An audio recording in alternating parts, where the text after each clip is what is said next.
The mission is simple: to help high achievers naturally eliminate emotional and physical obstacles so they can optimize their life for higher achievement.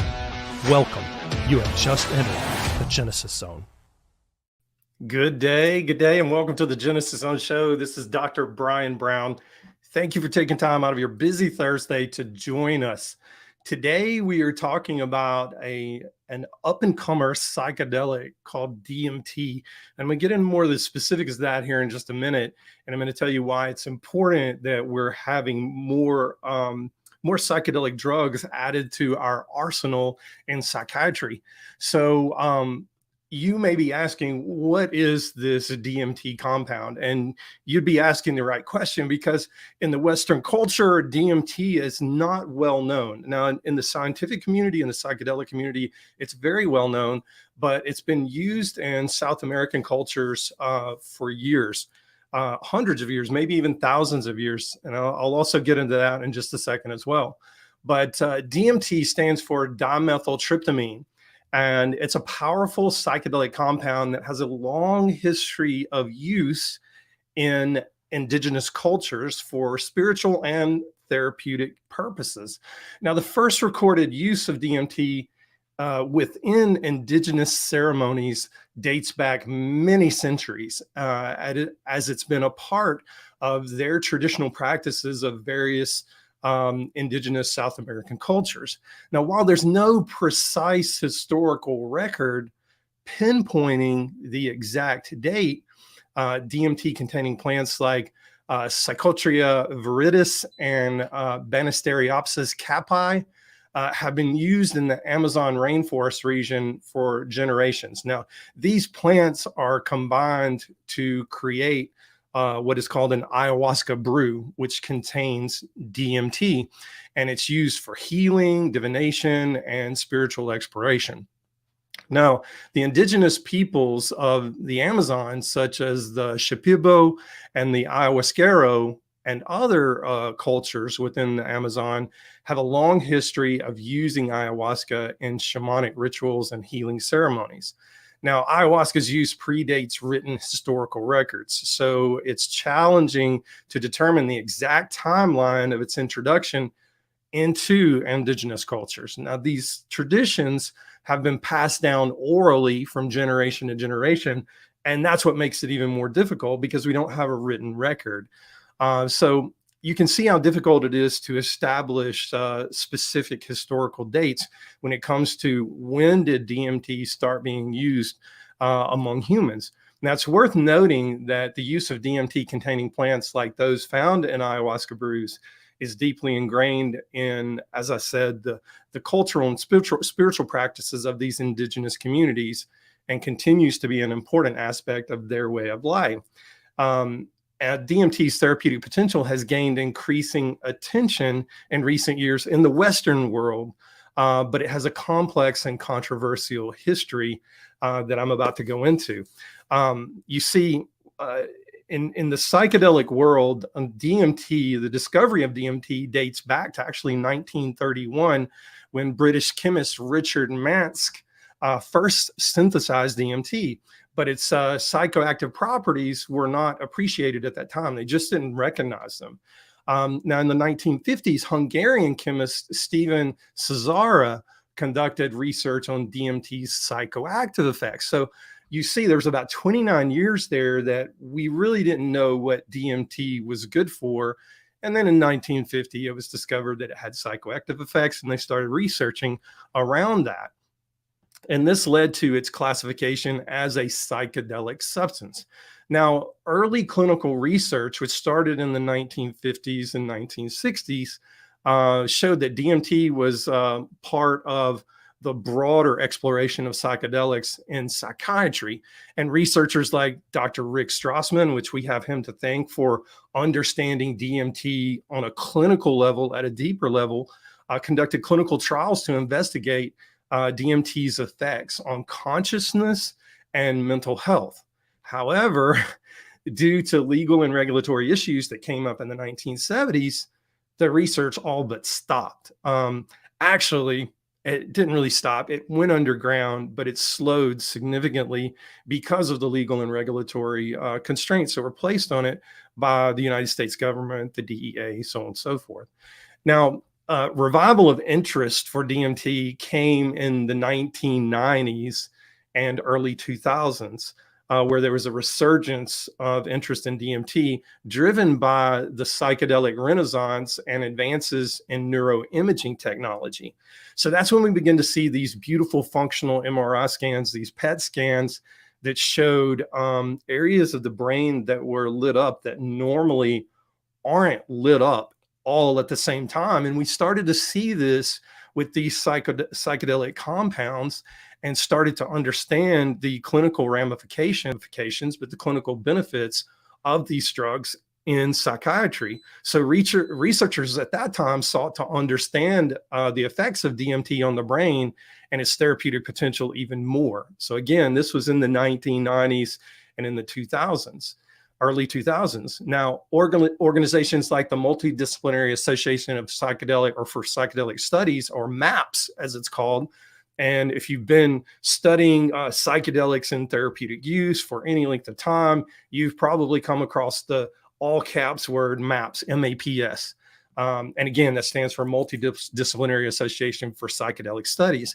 Now, they've been responsible for the resurgence of research around these new psychedelic, or not new, these very old psychedelic compounds. And they also began exploring DMT and its therapeutic uses within the mental health community. Now, contemporary research and therapeutic use,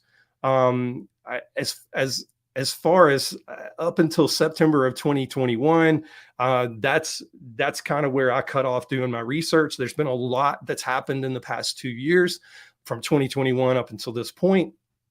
But up until September of 2021, research on DMT was robust, and it was ongoing with clinical trials exploring DMT's potential therapeutic application in conditions like chronic depression, post-traumatic stress disorder, and addiction. Now, some researchers believe that DMT's brief but intense psychedelic effects might make it suitable for short-term interventions in therapy. And let me stop right there just for a second, because when we start looking at other plant-based, and DMT is a plant-based psychedelic, when we look at other plant-based psychedelics, a lot of times they have such long effects that it's not conducive to using them in clinical practice.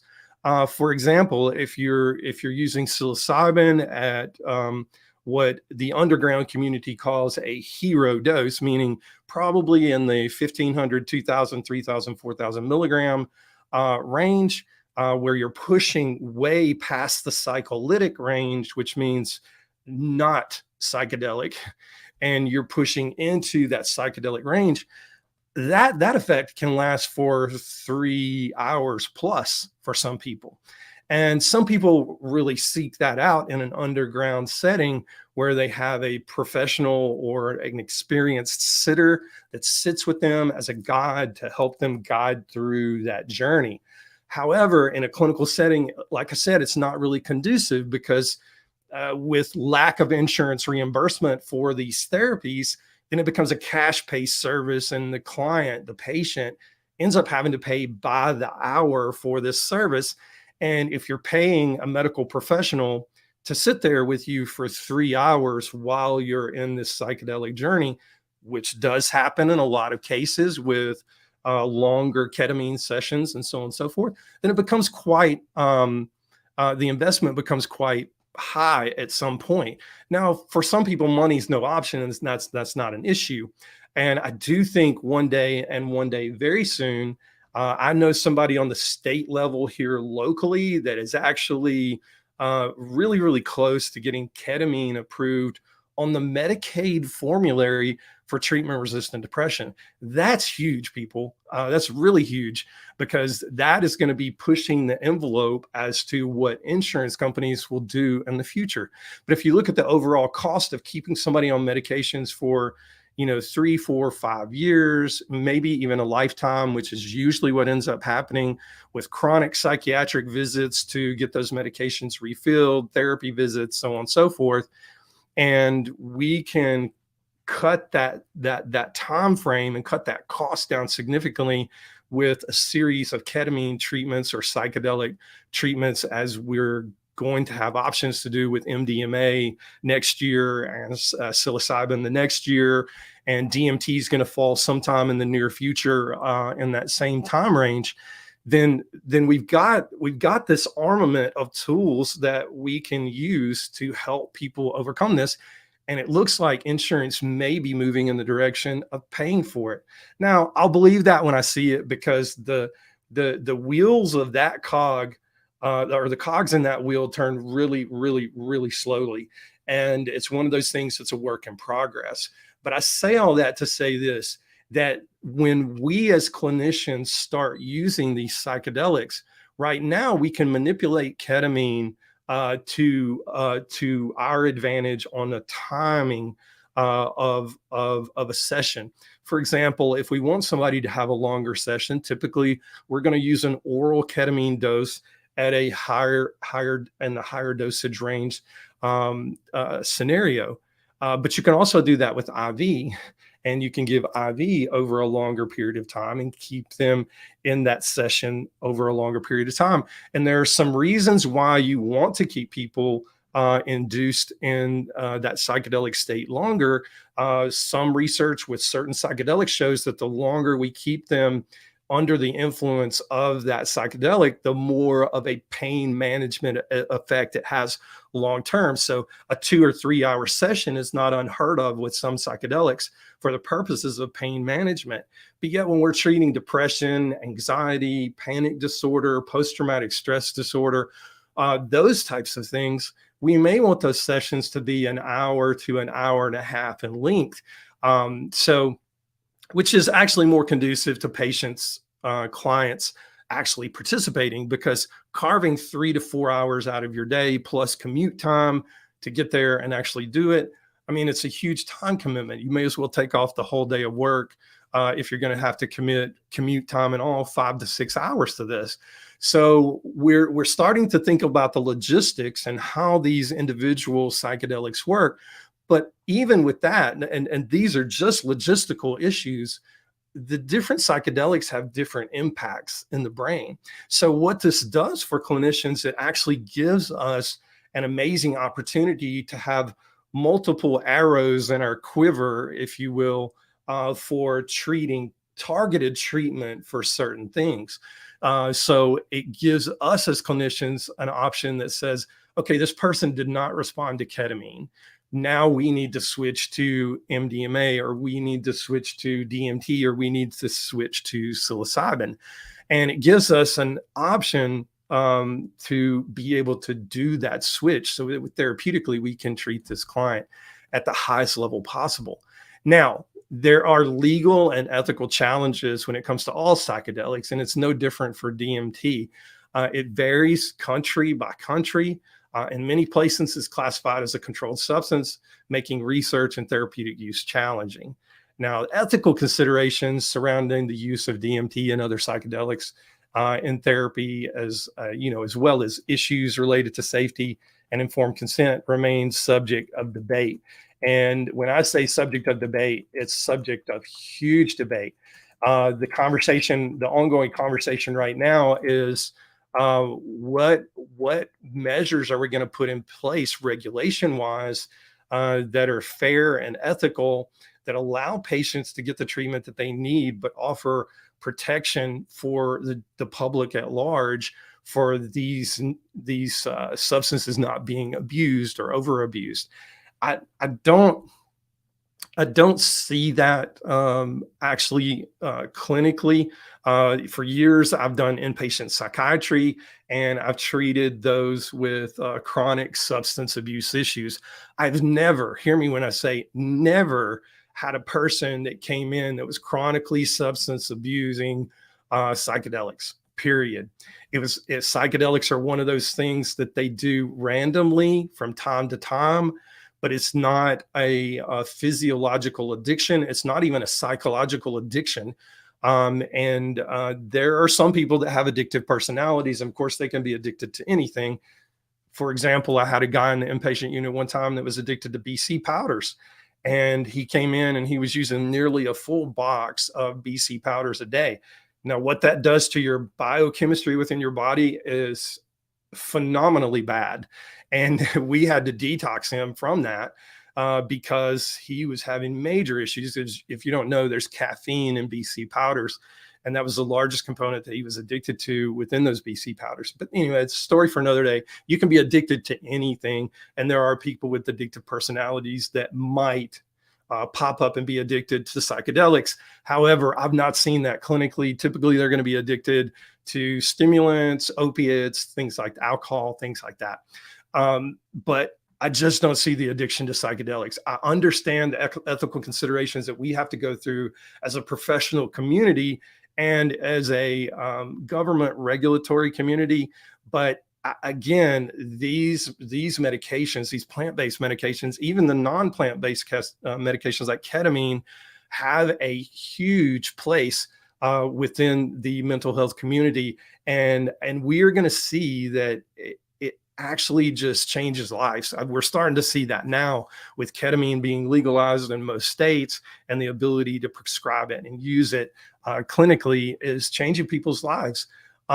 It's important to note that the field of psychedelic therapy, by and large, has evolved significantly over the past 60, 70 years.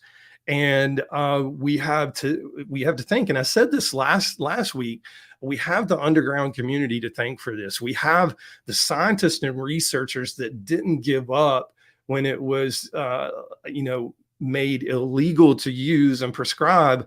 They just didn't give up, and they continued doing this underground research that later was able to come out in the early 2000s and up until now, that we're seeing the fruits of that labor. So we owe a huge debt of gratitude to those who were brave enough to actually continue this research.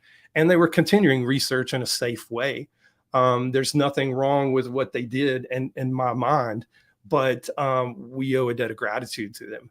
Researchers and organizations have continued to explore DMT's therapeutic potential, as well as other psychedelics. But the regulatory changes in some places don't allow the facilitation of that research. So these are those ethical things. This is actually an ethics thing that we have to consider. It's like, are we going to allow for the research of this in broader populations versus, say, just a Western culture?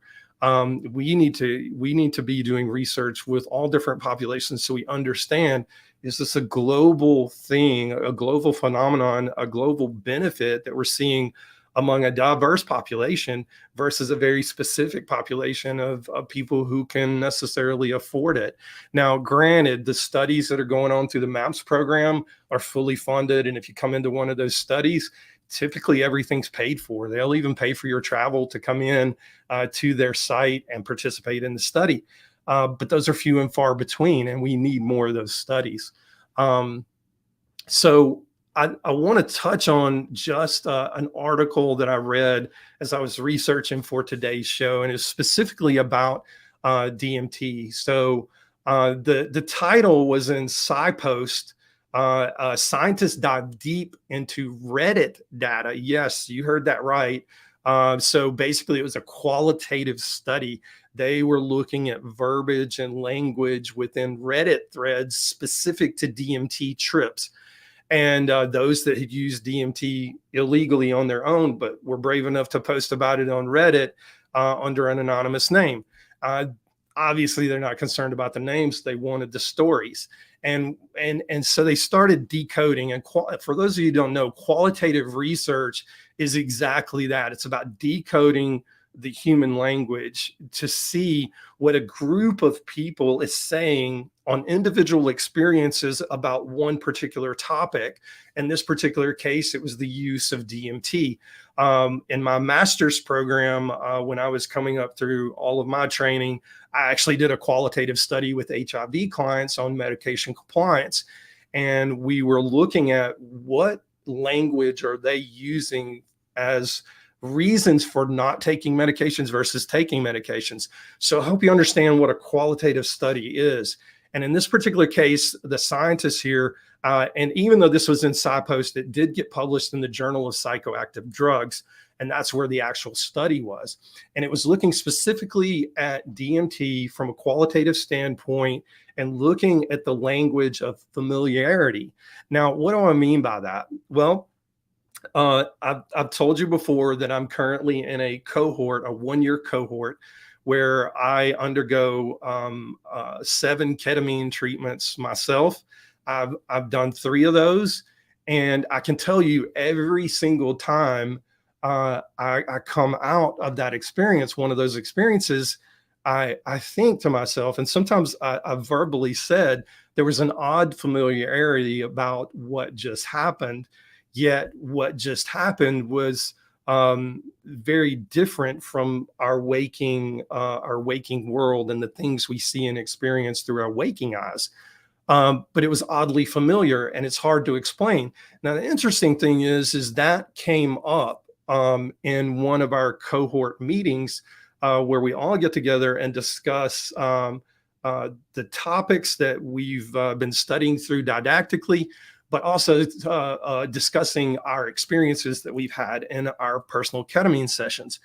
And the word familiarity or familiar comes up very often. So the coordinators of this program, actually who have been doing this for 7 years now, tell us that that is a theme that shows up over and over and over and over. So even though this was a familiarity qualitative study on DMT, my proposal is that, and I've known people that have used psilocybin therapeutically in different areas of the country, different areas of the world, and they will say the same thing. So I'm not thinking, I really appreciate this study for pointing this out, but I'm not thinking that it's a DMT specific issue to have this oddly familiar, kind of mysteriously familiar experience when you're under the influence of psychedelics. Now, what could that be? The scientists don't go into that. They really don't. They don't make any hypotheses as to why this could be happening. But if you're looking on an existential level, if you're looking on a quantum energy level, and I know I'm getting a little woo-woo here, but if you're looking in that level, and you look at the possibility of a collective consciousness, then it's not too far-fetched to think that we are tapped into something higher and greater than us. And it is familiar because we are part of a larger organism. Now, I know that's not going to fly with a lot of people, and it's not going to be very popular, but I'm just saying, is it possible that that is the case? I think it is possible. And I know I'll probably get comments, at least on my YouTube channel, about, oh, this sounds kind of like the Matrix and this, that, and the other. I don't think so. But anyway, it is. I do think it's a different energetic level that you're tapped into when you're in that space. And I'll be quite honest with you, scientists have done some work related to what happens in a psychedelic experience. And there are certain receptors, certain chemical in the brain that when stimulated, when you take psychedelics is stimulated, and it's very similar to a death experience. So we know that the brain gets flooded, washed with a set of chemicals right at the time of death that creates almost that out of body experience. And it's what scientists believe may actually create that out of body experience for a lot of people. I'm not saying anything for any religion that you travel anywhere. I have my own personal beliefs about that. And, but I believe universal principles as far as quantum mechanics and quantum physics apply here. And I think when you're exposing yourself to psychedelics, you are asking the ego, which acts kind of as a centurion, a protector. You're asking the ego to just politely step aside for a moment so that we can look at things from a different perspective, look at things more deeply, look at things more globally from a 40,000-foot view versus the microscopic view that we're exposed to in our everyday walking around life. And when we do that, it gives us that odd familiarity of like, oh, yeah, this makes sense. And I will add that if 95% of the brain's work is done on a subconscious level, I think there's a lot that's oddly familiar that we're not aware of until we take a substance like a psychedelic, and it unlocks that because the ego steps aside, the conscious mind steps aside, and the subconscious is allowed to come out and flourish. And then we start seeing what we've experienced all along. So this odd familiarity, in short, is what I'm trying to say, is something that we may have experienced all along. We just weren't consciously aware of it until we took a psychedelic, peeled back the layer of the ego, and allowed the subconscious to reveal itself and what's been going on behind the scenes. That's just my personal theory. And I think that if you talk to a lot of people in psychedelic medicine, they would probably agree somewhere along those lines that is relatively a good hypothesis as to what's going on. But that's all I've got for today. If you're one of those people that is struggling with depression, anxiety, post-traumatic stress disorder, whatever the case may be, my protocol, which does include psychedelic assisted psychotherapy, also includes a more holistic approach in the use of epigenetics. Because if we clear the slate, so to speak, and start with I don't know a better way to put this other than a fish aquarium analogy. I know this, you're thinking, whoa, that's way out in left field. It's really not. Hear me out. If you've ever owned a fish aquarium, the water can be beautiful. The glass on the inside can be beautiful because you scrub it, or you have several of those little sucker fish that keep the sides of the glass clean, and the water looks crystal clear. The filter's working well. And even if you've got one of those under rock filters, if you were to pick up those rocks, those little bitty pebbles under there, on the bottom side of that, they have algae growing. So there's stuff under the bottoms of all of these rocks. And what we're doing when we do psychedelic assisted psychotherapy, we're literally picking those rocks up, we're cleaning off the bottom of them, and we're setting them back down in place.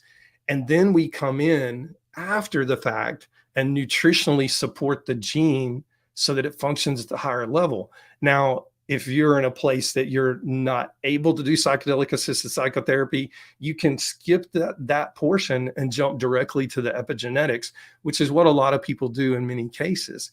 And then we're able to nutritionally support the gene, how it's supposed to be functioning. And then when you're able to do a psychedelic assisted psychotherapy, jump into that, and you've already laid the foundation. Either way, it's not wrong. Now, in the new year, I'm going to be writing. I've already started talking to grant writers.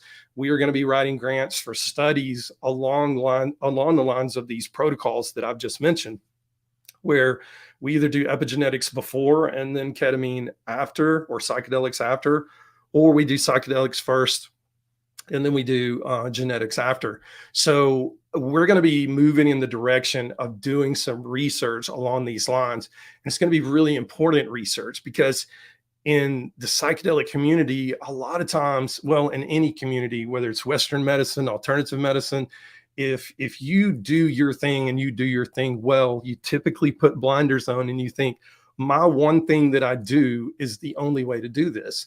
And that's okay. That's why we have specialists.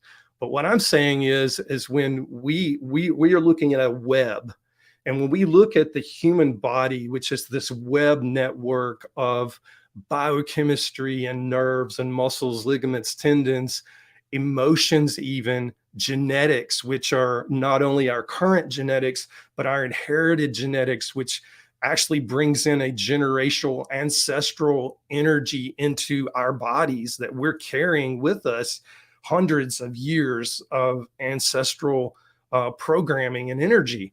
So what do we do with all that? Well, I think we need to approach this from several different standpoints.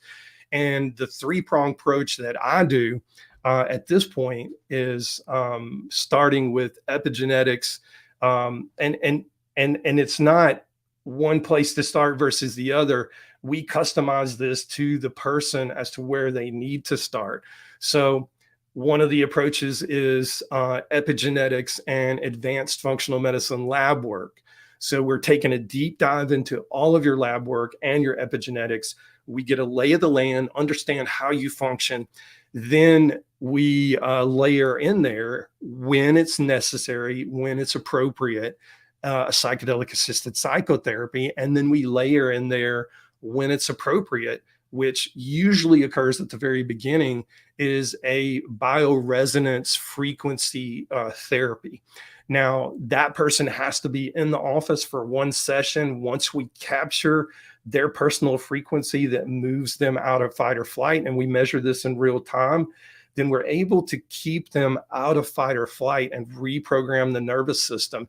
And again, it's the equivalent to dusting off those rocks at the bottom of the aquarium and making sure we have everything cleaned off under there so that we have this beautiful, pristine foundation to grow from. And what we're seeing just with the epigenetics and the functional medicine testing or functional laboratory testing alone, we're seeing what used to take 6 to 9 months, 6 to 12 months to achieve in traditional methods now takes 6 to 12 weeks. And we're seeing that timeline shorten even more. It's a little bit more difficult with the psychedelics. I say the work that we're doing is deeper now that we've layered in psychedelics into what we're doing with the ketamine assisted psychotherapy. But all that being said is, and the reason I say that is because when you do a series, that series can last over 6, 8, 10, 12 weeks. It just depends on the person and what their needs are. So you can kind of see that it kind of blows the curve on treatment response, but we get treatment responses early on in that process that are radical and drastic. So anyway, that's what we do here at the Genesis Zone. If you're curious about any of that, especially about the epigenetics, if you're out of town, that's something you can start with now. Feel free to reach out to me. I'd be glad to talk to you. I've got my website popped up there on the screen, drbriangibrown.com/gene hack/bootcamp. And that is a free boot camp that I've put together where you can learn where you need to start in your epigenetic journey to focus and get the biggest bang for your buck. Because over the years, I've learned that there's a prioritization of epigenetics in the way you approach them. You don't just take the report and read down through there and say, okay, we need to do this, this, this, this, and this. No, there's a priority order in which you need to do these things. And that's what I've worked out. So you're going to get exposure to that in the boot camp. And then if you want to work with me, feel free to message me on Facebook Messenger, Instagram Messenger, LinkedIn. I'll be glad to answer any questions you've got, carry on a conversation about how we can work together. And that's at Dr. Brian G. Brown.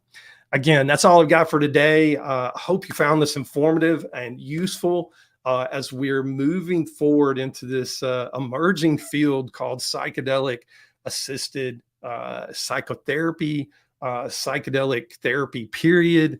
Without the psychotherapy, I mean, there's proponents for both.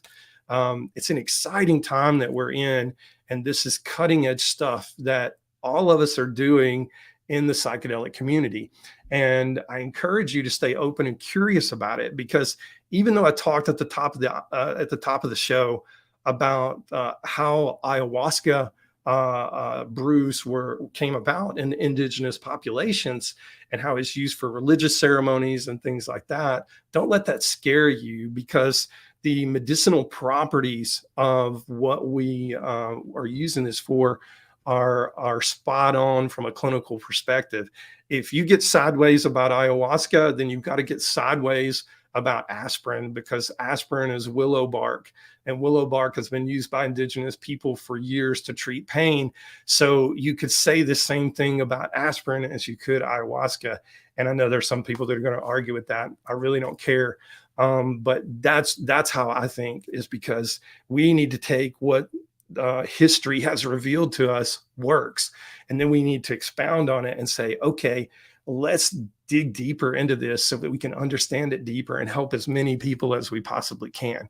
So anyway, I'm off my soapbox. Until next week, stay in the zone. This is Dr. Brian Brown.